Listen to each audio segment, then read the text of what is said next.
Ya solo. Ngai na ndeko Shabani lokola biso to résilier contrat. Biso toza la contrat na ndeko Shabani. Toza la contrat. Biso moteme ezopela po te tokokisa contrat.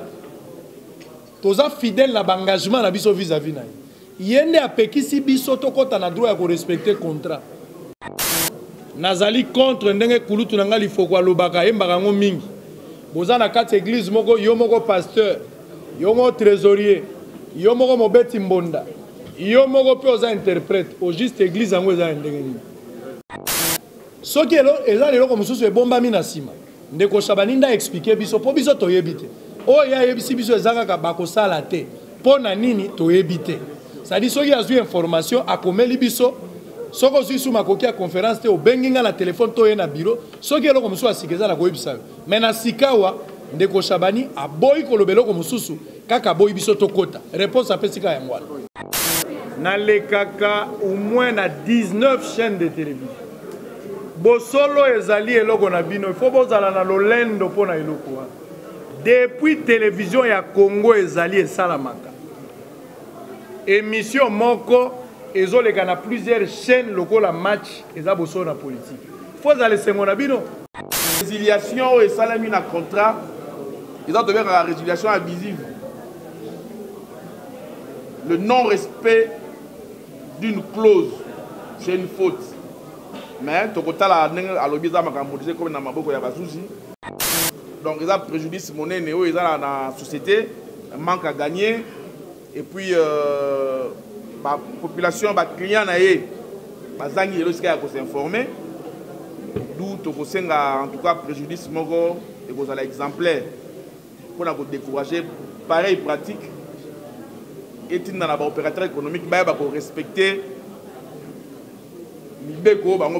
parce que le contrat entre deux parties, c'est la loi des parties. C'est 001. Donc, tu as un number 1, il y a 001. C'est JB Kumaluta, le pétrole de Dallas. Blague de Téléloa sur le Bisso Marambead. Victoria Télévision, Victoria TV. Et il y a mon papa Siga, il y a donc, total la Victoria TV, il y a une makambo. News à l'élo. Donc les pétroliers de Dallas, Otoyoka Yoka, Baloba Loba, JB Kumaluta le pétrolier, à Elbiso Victoria TV. Donc à Luta Continua, Victoria Certa, Amen. Tous ensemble quoi. Total Victoria TV, où il y a les boss, les patrons, JB Kumaluta. Il y a Bino Sida Bilé l'a confirmé, Nana Roboya. Donc ils sont tous abonnés massivement. Na ndenga idéologie ba européen botondana po bolanda ba faire ya mboka ya par-ci par-là. Donc number 1 na bango c'est JB Kumaluta le pétrole de Dallas. Tous ensemble. Sida bilele na ndenga ilusa Victoria Certa. Amen. Côté siko na partie technique et là il y a ba avocat. Ba avocat va prendre le moins de temps que possible pour que va expliquer biso parce que soit de continuer ma contrat sincèrement soit et là l'isaka soit les mbisaka. Alors ils vont essayer d'être le plus bref que possible pour Québec expliquer bien. Nous allons tenir compte parce que ma question vous poser est la question est la liée dans l'émission. Je vous rassure que je n'ai besoin de répondre à aucune question parce que nous avons un point de presse. Question on répondre traité. Bah répondre à la question ça va bangonner bah avocat de Israël dans des trésors et vous êtes très important. Alors cher maître, on vous laisse la possibilité de réfléchir, expliquer biso en lingala ou bien en français et au stade bien. On merci, merci Ndeko Christian Bosembe. Oeza émission de solo. Il est certes vrai qu'il a émis français, mais a préféré que l'ingala landais plutôt le bas. Donc, avocat peut pas ça, qui noir va le dans monoko il y a l'ingala. Au fait, société au solo, parce que qui n'a contrat. À point dans deux, il y a un contrat il y a une année. Mais si na moi ou à l'élo, non une année est quitté. Il s'est fait que tu assistes qui bossolo na politique. Pour na comme ma venant na contrat oyo. C'est-à-dire contrat oyo est quitté mais c'est le contrat qui est en vigueur. Et qu'aussi là dans une année. Mais tout comme na katikati il y a moi parti moko à lobby, il faut pas revoir ma clause il y a contrat. C'est-à-dire que là qui na partie rémunération il y a $700. Bosolo a s'acquitté déjà à plus de 2 mois anticipatifs pour que l'émission ait les cas. Mais la faute, c'est à l'article 3 où ils ont pour la rupture, il y a contrat. Il y a un contrat qui s'est fait et qui peut se défaire. Dans le contrat, et le bis qui est parti, il faut préaviser Mouninga. Il n'y a pas eu ce préavis. D'où la faute, il y a un contrat. Donc, résiliation et salami dans le contrat, ils ont devenu la résiliation abusive. Le non-respect d'une clause, c'est une faute. Mais tu as la l'obisa makambolisé comme dans maboko ya basusi ba avocat to se permettre de na détail na ba subtilité parce que c'est là où loge le droit to kota kunate mais to possible de façon licolo que le contrat n'a pas été respecté dans la partie Congo Web parce qu'il fallait qu'il y ait comme on a une année on débat dans la table article 2 et lobby et puis article 3 de lobby pour na kanga bongo ko sceller on est là ko sceller la justice na ko sceller et sika mais mutu ko jamais ko sceller le ko va tourner au sceller c'est aussi une faute. Donc il a été attesté que un individu s'est permis alors que dans le contrat il peut ça y place à tourner l'émission en direct ailleurs à sceller ce qui est le prérogative juste et justice.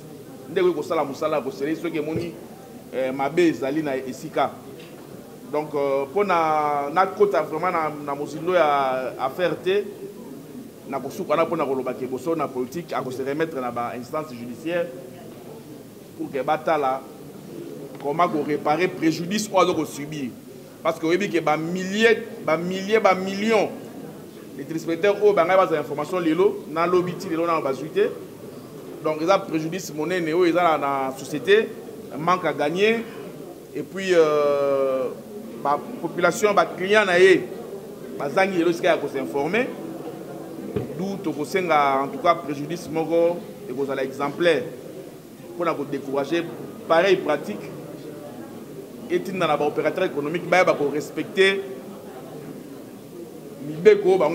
parce que le contrat entre deux parties, c'est la loi des parties. Donc, merci maître. Alors, ma question est avocat, Abi et Gokiponaye. Donc, alors, on va passer à ma question-réponse. Toyokana, s'il vous plaît. Ma solo T. L'histoire pété. L'hisolo pété, poser question. Opposer question à répondre de l'équipe. Madame, au pouce à... Alors,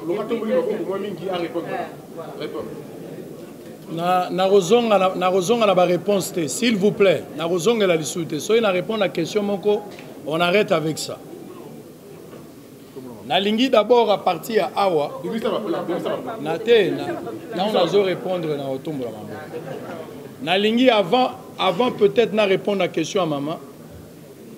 Na lingi na remercier ma camarade journaliste nyonso baoyo batiki ngai na itumba oyo te nalingi koloba te ke ngai nde naza meilleur journaliste soki bolobi bongo bokosi eza ngai te meloko nayebi nous sommes une équipe na kati ya équipe moto nyonso abetaka aza na rôle na ye azojouer mais na finalité ezali équipe ezwa victoire nazali contre ndenge kulutu na ngali foko alobaka yembaka ngo mingi boza na kati église moko yo moko pasteur yo moko trésorier yo moko mobeti mbonda yo moko pe oza interprète au juste église yango eza ndenge nini kata passe kabola nkembo merci na ba camarade journaliste merci na bandeko na ngai ya bunya oyo esika bato bazokufa ebele bango babengi baleli na motema na bango po sango asalimisa te. Merci Nabino nyonso à travers le monde à quoi rotanga bisikate. Na ndenge bino bosali. Motuna ezaboy. Na lobi na yo pe na bandeli na tomboli yango mabuku. Na lobi ya solo. Ngai na ndeko Shabani lokola biso to résilier contrat te. biso toza na contrat na ndeko Shabani toza na contrat biso motema ezopela po te tokokisa contrat toza fidèle na bangagement na biso vis-à-vis na ye nde apekisi biso tokota na droit ya korespecte contrat toza na eloko mosusu te soki eza eloko mosusu ebombami na nsima ndeko Shabani nda explike biso mpo biso toyebi te oyo ayebisi biso eza kaka bakosala te mpo na nini toyebi te sadi soki azwi information akomeli biso soki ozwi su makoki ya conférence te obengi nga na telefone to ye na bureau soki eloko mosusu asika eza na koyebisa yo me na sikawa ndeko Shabani aboyi koloba eloko mosusu kaka aboyi biso tokota réponse apesi kaka yango wana. On passe à quelqu'un d'autre, hein? Oui, mon frère. Madame, attendez, madame, vous êtes là. On a eu banane l'héritage. Parce que awa obetela biso kaka lisolo ya Africa TV. Mais au préciser qu'il était tika yosala bosolo na politique na Africa TV bonne année. Et puis il y a des sous na Congo web. Le moins des sous Congo web par rapport à ba contrat. Est-ce que même problème on dirait qu'il y a en Africa TV yango la ndio na Congo web. Voilà première. Deuxième point. Il doit y avoir la vérité. Est-ce que vous allez dans la rancune moko ya CC na ndeko Shabani toté et puis pour être sabiso actuellement misa et kwa salama na église ni deuxième question. Na deuxième question tuniso toza na rancune na ndeko Shabani na éviter na répondre à mon dernier point ça répondaki na bino que toza na problème te na kumisi kulutu azaka pembe nano mona ete aza pembe mobali kitoko et puis bâtiment nyonso wana ozomona wana ya ye biso balocataire donc tozala jamais na problème na vie ya aza vie ya bapetit tout tv nyonso ozomona vie moto abandango donc vie ya bapetit tout totikala kozala na problème na ye te ça pour cette question les choses sont claires question ya liboso lobi na longo Afrika raison na longo ki Afrika est-ce que cause la même raison yango na longo non ils ont la même raison te parce que awa na Congo web na lobi no na longwe te Afrika na longwa awa na longwe te awa ezali nga naza na contrat esengeli na kota na ba droit na ngai ya contrat to bandaki déjà toza ko exécuter nyonso ezalaki déjà malamu mais ba pekisi nga na continuer ko jouir na ba droit na ngai contrairement en Afrique donc eza biloko mibale moyen na pesa ngo biloko ekokani ezate naza travailleur ya Shabani te ok naza partenaire ya Congo web toza na contrat wana yende apekisi etambola donc pour le moment ezate que toza na rankine ezate na longwe soki nazalaki travailleur ne na longwe awa naza travailleur te na longwe te donc je ne sais pas dire autre chose que wana troisième na yekoli ebele na Africa Télévision ok eza ndako eza na ba réalité nango ba camarade ebele bazolanda ngai awa nde na oloba boye bazali madame Laurette Mandala yende mokonzi ya Univers Télévision mama oyo akufaki Esther Abedi kimia na molimo na ye bandeko ya ndenge na ndenge bazali Patrick Mukadi azali awa j'espère ye pa yeko soutenir ngai bandeko baza ebele naza na ba relation ya malamu Afrique eza ndako na biso nga na utaki kuna Christian pa utaki kuna mais est-ce que so okoli na ndako na bino okokende oluka ndako na ote ozaki na ndako na bino okoli mobali okofutela pe de chambre na salon Afrique eza ndako na ngai soki moto azoluka esika ya kolekisa publicité soki atuni ngai à part bosolo na politique na kotinde pe na Afrika eza ndako na ngai mais moi na koli akomi na ndako na ya 3 chambre na salon koyoka mabete madame s'il vous plaît madame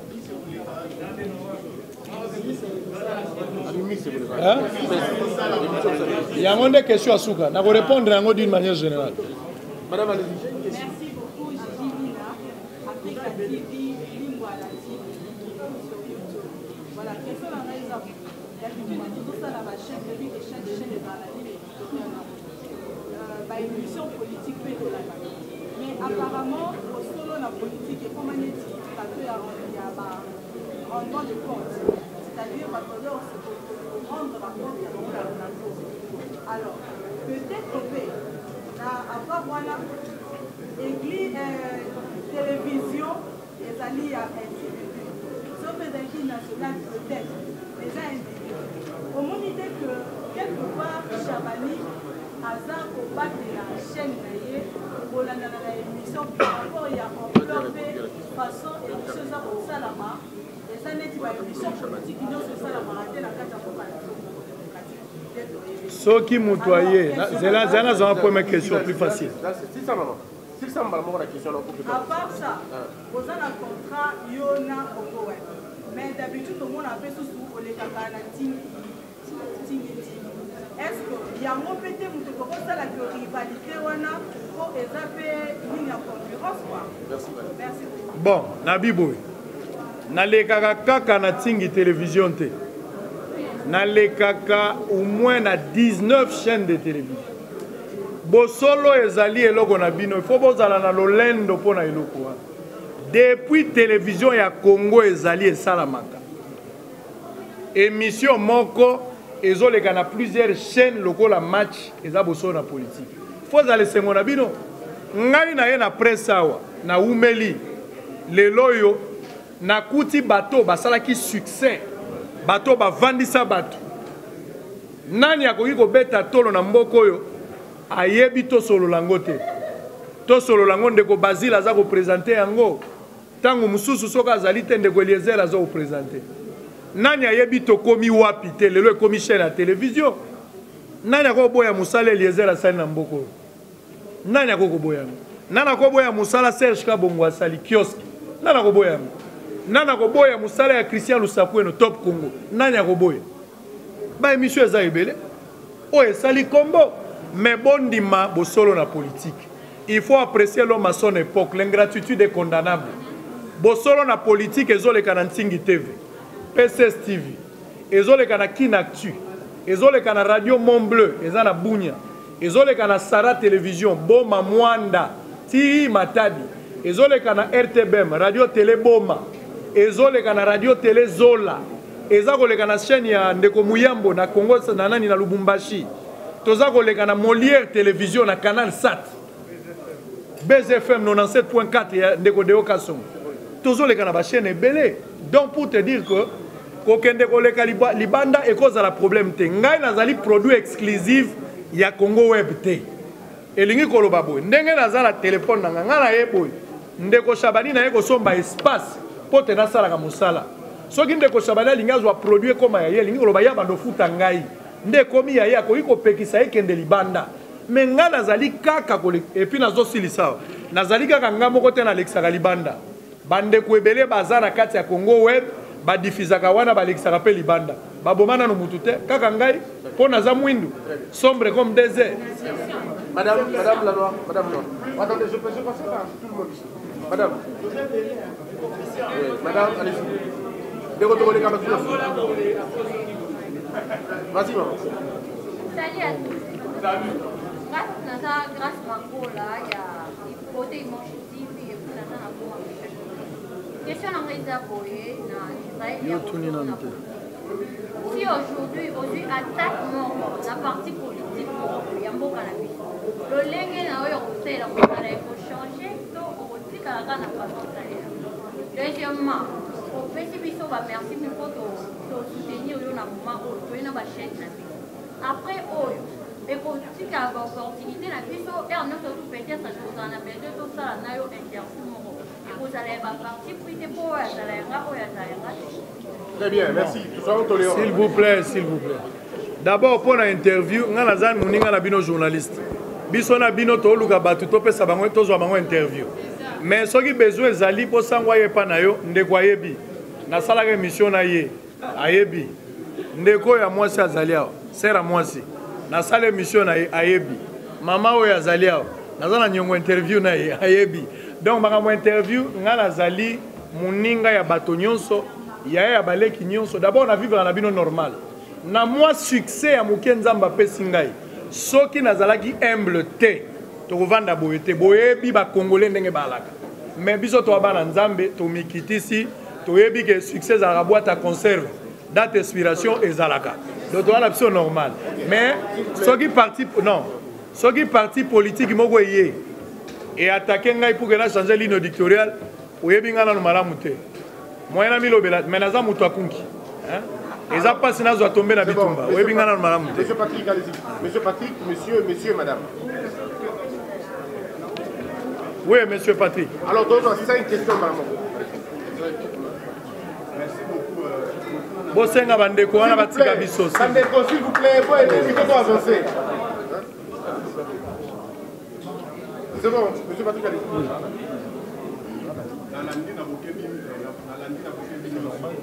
Oui. Est-ce qu'on pose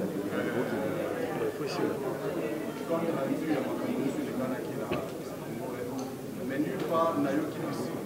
Pour le dire que vous avez obtenu à ce que le contrat on a été respecté. En attendant le contrat, ce qui est respecté, à venir à poser la politique de la même. Est-ce que Raïl Moutoum, dans un projet qui est place de nous souper que dans la adresse physique? Alors, on répond si Marcus va finir ce moment. Monsieur, vas-y. Allez-y.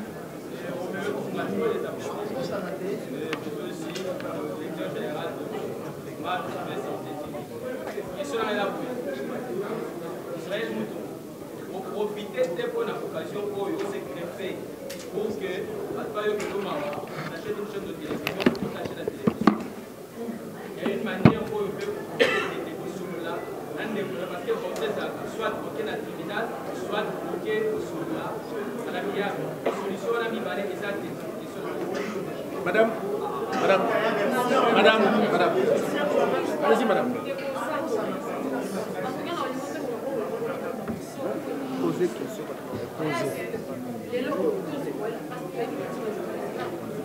Maître, il faut suivre.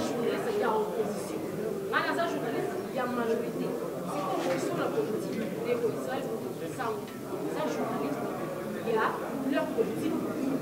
Et puis, les gens ont rencontré parce qu'en réalité, déjà, on a autour de la caractère, on va qui va se faire des informations. C'est-à-dire qu'il y a tout d'un coup, tu vois qu'il est souvent là et là. C'est-à-dire par rapport à la côté, les salles qui est révoltée, peut-être que non, ça peut être une culture qui est quitté, mais on va chercher à bannir. Monsieur. Il nous reste 3 questions. Par rapport à Yamakambo et il y a des questions. Il n'y a pas de problème. 3 questions. Il y a des conseils pour nous aller pour les gars dans Africa Télévision. Le peuple de la Congo, ils sont venus au centre-ville. On va venir pour Chabani les corps à Zali ou vers RCC. Vos questions, s'il te plaît. Questions. S'il vous plaît, je pose mes questions, s'il vous plaît. Tout le monde est journaliste ici. Questions.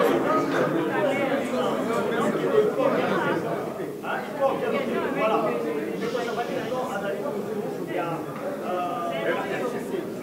Dans le lien, il y a quand même des charges et émissions à Lyon. On fait des gens qui de deux, les locaux, les présidents de moto, ils vont télé par le colayo. À journaliste, c'est des profils qui sont soutenus dans la $1 à la télévision pour ça. Et comme ça, la télévision, pour les cas, et comme ils voyaient, par contre, ça, ils vont encourager la parole à la Simon Labon pour la salaire. Est-ce que le Israël Mouton, ce qui a sali, pour son politique télévision, vous allez vous allez faire oh, ou bien vous allez toujours, dans moi, le lien, très bien, madame. On termine deux dernières questions. Tout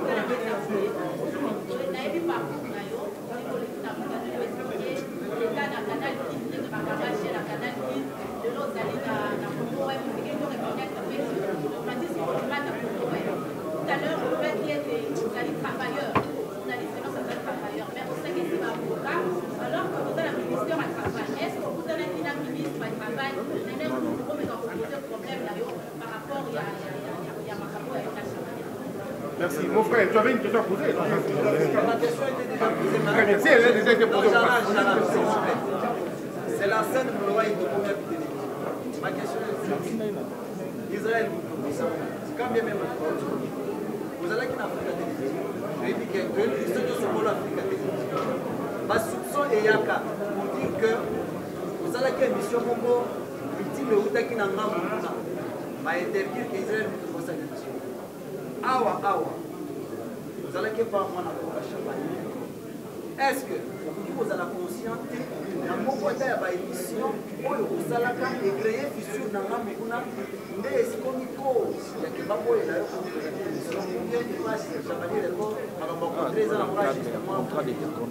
Monsieur, une question pour l'avocat, on termine.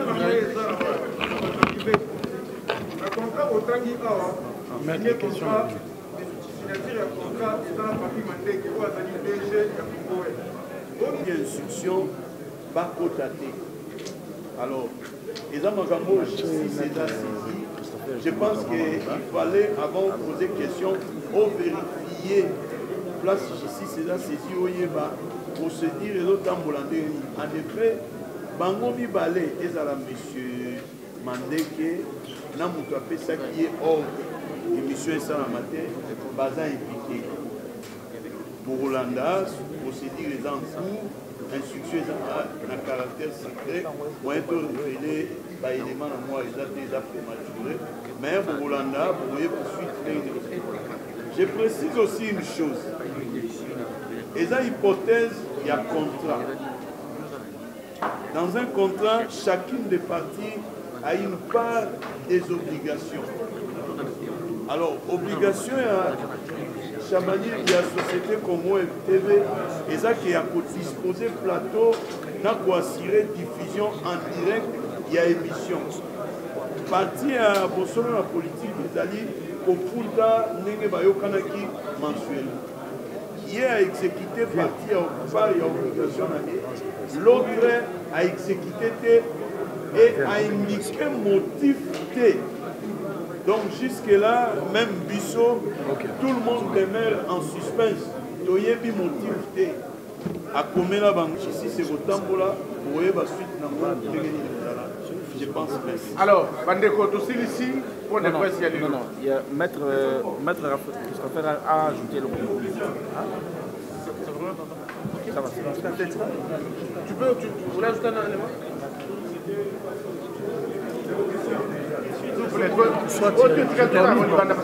Bon, c'est bon. Il y a Souka. Dossier ici, ça veut dire que toutes les autres questions, nous avons une interview libre pour Nabango.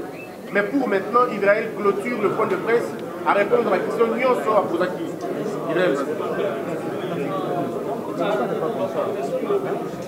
Merci. S'il vous plaît. Mais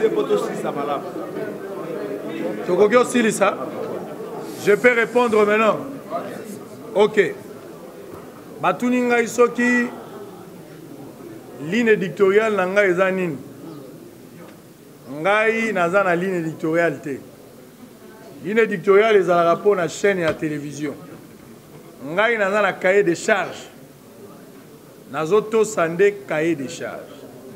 Cahier de charge nanga elingi koloba ndenge tolobi tokoyamba moto moko. Tokoyamba bato mibale baye na débat, tokoyamba 3 personnes voire même 4 personnes. Pas si ezo sala batonde yangwana. Mais jusqu'à présent toza ko respecter cahier de charge na biso, c'est ça kaza nango. Et puis eza eloko ko bomba te. Soko lingo mona nango yepe na bureau to kolakisa yo. Toza ko to sande cahier de charge na biso. Question msu batuni ngai na Africa Télévision. Nani position politique nanga so na na kanini. Mais nga na na kan ya peuple. Nga na na kan ya bato te. Yango mona yebisaka bino na émission oyo ayebi apesaki nga mbongo abomba te. Bimisa vidéo, bimisa papier, tia enregistrement place on la senga ki mbongo pona koma mutu na yo. Na simba ka mbongo ya ba politicien te. Ngai na ba politicien toza na relation moko. Na pesi mosala au futi mbongo. Point barre. Naza na mbongo mususu te oyo akamata mbongo kende ko funda mutu. Je ne me laisserai jamais au service des politiciens. Natika la ko sala ngote. Oyo ayebi atombola musapi na sala ngote.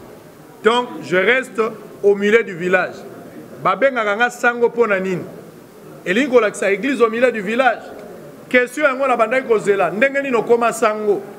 Pona nini olata ka robe. Borate ba question. Na ko répondre yango plus tard na conférence oyo koyaka. Na kansaki question ekoya modelo wana metika likoya te. Question monsieur Zagini. Ah non non, question monsieur abaki. est-ce que vous se rappelez que l'émission moko salaka yango nde memi problème ba émission ekomema kaka ba problème ekomema kaka ba problème pona nini eza vérité bato balingaka vérité te eza problème ya émission te eza problème ya vérité oyo eza na kati émission mais nzambe akotika biso te toponi quand ya vérité Dieu est de notre camp il va pas nous abandonner akozana biso tina suka nazosala mosala mpona kosepelisa bato te nalobaki na bino ke nga nakozala candidat député te naza nango besoin te o te ndenge bandi bo na 2023 nakozala candidat député te nakozala te mpona nini même gouverneur nakozala te parce que nga nazali croyant ya message ya Branham aboyi biso tokota na politique ato opesi nga mbongo mais religion na ngai epekisi ngai nakokota te. Ça ne peut pas faire un débat, monsieur. Nakokota te, nakozala politique te. Kotuna nga lisusu question wana te. Nakokota députation te, nakokota politique te. Je reste journaliste. De ce côté-là, Toyokani. Motomso a tuninga avant dernière question. Motomso a tuninga pona kolongwa. Okosa la chaîne, papa. Nazo pesa bino licence. Bana basi ebele bazo souffrir na makambo. Ozaki na mobile no liboso. Oye boye bani na ye. Mobile wana boyokani na eto tiki. Ozi mobile ya mibale ya misato ya mine. Okomi na mobile oyo ya suka 7e mobile. Yenda bali yo. Bato ba monaka yo na mibale ya liboso bazobengo mwasi ya ndumba. Mozoko zaka na recherche abonné. Jour obali otikali esika moko. Donc tant que toyokani na on esika te, kotambole kozala kaka jusqu'à ce que tozo adresse na biso. Tant que tozo yango, tokovanda ka na kimia. Mais tant que don tozu mobile ya sûreté, toko continuer koluka jusqu'à ce que tozo. Batuninga après awa kozala wapi? Nde question bozo zelango. Après awa kozala wapi? Yango ne population azozela. Bosolo na politique. Désormais bobo sana kotia mbongo te po toza koluka to sala studio na biso.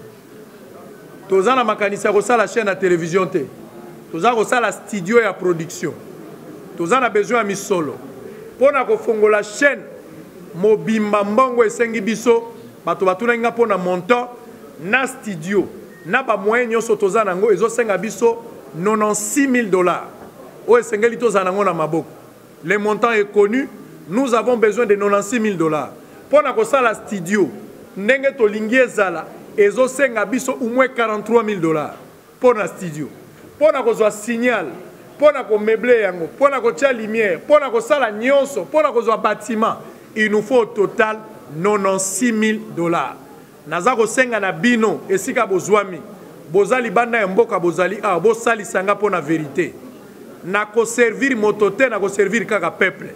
Ba numéro ya téléphone ezali oyo bokocha M-Pesa oyo bokocha Orange Money numéro RTL Money pe ba kopesa bino ezali esengeli bocha misolo pote bosunga ngai oyo pe pona kocha na banque ezali ba kocha pe ba Apple on bobenga so ba Apple so ge Apple ba kocha la bino pour que bato apoto pe botia soki bosali singa eza bozo pesa nga makasi pour que na tenir na décision na ngai ya kokende na politique te ba journaliste baza na problème wana kozanga misolo bakomi na merci ya ba politicien bosali sanga na lutte oyo pona koma na suka nazali ko sala chaîne ya télévision na noté na lingi d'abord na sala studio et puis to sali chaîne ya télévision bosali sangai désormais bosolo na politique Ntingi télévision PCS TV Molière Sara télévision Kinactu ba chaîne nyonso e diffusera bosolo na politique bako continuer Radio Mont Bleu bako continuer ko diffuser bosolo pour la chaîne ya kosala direct toko pesa bino chaîne o toko sala parce que tozo négocier ba contrat ou ba pesi biso tozana nous convaincu te soki tozu contrat eza ko sepelisa biso toko yebisa bino mais bosolo ko kufate à partir ya lundi toko diffuser bosolo na ba chaîne ya télévision nyonso ndenge ezalaka ba invité ba kozala débat e kozala mais kozala na Congo web te et kozala sika mususu TV za radio te tombola maboko place aux amis c'est comme na suka. Merci beaucoup alors. Donc, merci beaucoup. L'inspecteur va constater et l'inspecteur va s'engager dans Moussana Bango pour benga bato oyo baboyaki sango akota po bayeba motif nini baboyi sango akota pour autant que contrat eza nano en cours de validité yango wana eza na justice. Il y a des hypothèses oyo esengeli koretenir. En exécution d'un contrat, il y a soit la partie baboyi pour exécuter contrat, soit la partie bandimi kozonge la exécution à contrat. Si devant les instances saisies et que Chabani accepte de poursuivre l'exécution du contrat. C'est un niveau injuste de la police. Au moins, on a mis tout ça à victime parce qu'on a eu à payer au début de ce mois $1 400. On a des 700 pour le mois de mai, 700 pour le mois de juin. Oui, facture est allée. Si on ne sait pas de quoi on a le droit à la mission, comme à lobby, c'est plus à la justice de nous donner la directive à suivre. Parce que la minute, c'est moi qui devais présenter l'émission hier. Et c'est moi qui ai alerté tout le monde. Et je crois qu'il était 11h05, j'ai informé à tout le monde ce qui s'est passé. Donc, la minute, vraiment la commentaire, en fait, c'est la haute justice, parce que nous, on a saisi l'autorité compétente de la matière. Qu'est-ce que les gens peuvent retenir si tu vas y aller à diaspora parce qu'on va plaisir déjà dans l'esprit. Message plus particulier au de Sabaro, Balangalo, pour la Samba, sur l'avancement. Les personnes de la politique, la structure organisée. Les personnes de la politique, elles ont une nationale. Alors, moi, une nationale de la Kassambo, c'est parce que Béti a aussi un peu bataillé. Donc, ça y est, quoi, il y a ça, succès. Nous avons mais personne n'a porté on a le temps, d'ici lundi, on reprendre le programme de la mission normale, mais la liste est que ton fan, on continue à travailler. Peut-être que lundi c'est trop tôt. On a vu qu'on a eu à connaître 2 semaines après le départ de l'Afrique. C'est que 2 semaines que nous travaillons, mais quand on a réuni, et c'est là qui est venu, donc rien n'est perdu, la politique reste la même. De toute façon, on travaille, on a l'excellent, alors on a Jack Bauer 24 heures. Si on a américain, techniquement, on va changer ça. Et ce qu'on vient de démontrer là, doit sur la rythme. Si on a la rythme sur la terre, on a quelque part de l'état parce que tout a changé. Ça ne sert plus les annonces autour de la ville pour que tout le monde de la papier va fouiller. Mais au préalable, c'est-à-dire invité à mardi à la semaine prochaine, on doit mardi, on doit dans la CVL à partir de là. On dit que l'année de Rosa, avant de faire la ligne, on communiquer, ils sont chez eux, direct. Donc communiquer la ville, c'est ce qu'on a dit, donc communiquer la ville. Donc, le programme la plus au-delà, il y a un programme de l'Indengue Salata. Voilà, Ndeko Kalafa et David Kozali, il y a assistant proche, il y a Ndeko Salon Mokondi. Par rapport, il y a le Lenge Bonsel à Moussala. Ils sont dans ce qui est plus, on ne doit pas se voir les faces. Bon, il n'y a pas de Lenge dans le Lenge, tout le monde a monté. Il y a pas de révoquer, il n'y a pas de Ngalabino, on s'est réussi. Mais, Ibrahim Kabila, directement, la révocation commis pour ça, tout ça, et ça par rapport à l'émission, ou bien, il y a une mission pour pas solo, mais pour le solo, il y a une même par rapport à Tangoyo, par rapport à Ndeko Kabila, il est pas bien, ou bien, ils allaient à Tangoyo, Oyo, c'est les Ibrahim Kabila, c'est Gazali Kimia, on a apprécié le mot de Noua, on a salué, on a apprécié le mot de Gazali. Ibrahim Kabila, place à l'équimia, et M. Ibrahim Kabila, et M. Banane, est-ce que non, ça n'a rien à voir parce que nous avons dit temps pour échanger M. Chabani après ce qui s'est passé hier. Question à Ibrahim Kabila, ils ont relevé la revendication. Donc il n'y a rien, il y a M. Ibrahim Kabila. Donc votre Ibrahim Kabila, ça la vie et pas fait autre parce qu'on t'a dit en gros, et ça qui puisse en être autre pour la mission. Il faut plus demander à partir de la société. Il y a un puisse en être au boy, au quantité. Il y a un boy, à Kanira la porte, l'homme est à Kangi porte, à Kangi porte, à Riche. Donc, on va te porter, donc, puisse en être au boy. Parce que ça, Ibrahim Kabila, il y a un peu là, ça fait que non, suite à je crois que ça m'a dit, ceux qui peut-être bateau, il a eu à prendre de risques moins élevés. Non, même dans la région, il y a à prendre de risques. Je ne crois pas qu'il y a un banc avec Ibrahim Kabila plus. Le gars, il s'est belé parce que l'émission avec Ibrahim Kabila, on a préparé une tendance union. On a réuni toutes les tendances possibles. Même on sait que la famille, pour la décision pour présenter l'émission là. En plus, nous, on n'a pas fait une débat pour tout le monde. Non, moi, j'étais la première personne à avoir été contactée. Annonce ça sur les réseaux sociaux. On s'est dit, prenons un temps de changer. On a échangé dans la semaine aussi, quand même, l'émission passe notamment l'émission Ibrahim Kabir. C'est une fois qu'on passe la préparation. On peut parler de l'émission 23h45 parce qu'il fallait qu'on réunisse les éléments et les matins à 8h, on a dit la vidéo photo par exemple. Autre Ibrahim Kabir, la musique à Makambo, il n'a rien à voir. Au victimisé dans Makambo, après Makambo, il a dit